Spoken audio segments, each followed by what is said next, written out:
দেখো তোমরা সবাই, এটা আমার ঠাকুর ঘর, এটা আমার মা প্রভু হনুমানজি, ঠাকুর শিবজি, মাতা লক্ষ্মী আর গণেশজি।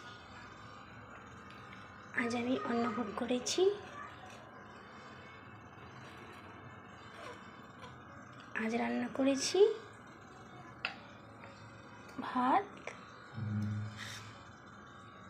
আর আলু দিয়ে সয়াবিন দিয়ে তরকারি, আর করেছি পেঁপে ভাজা।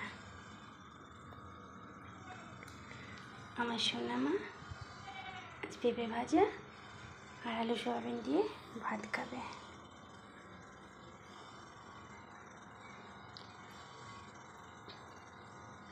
দেখো আমি দীপ জ্বেলেছি, ধূপকাঠি দিয়েছি।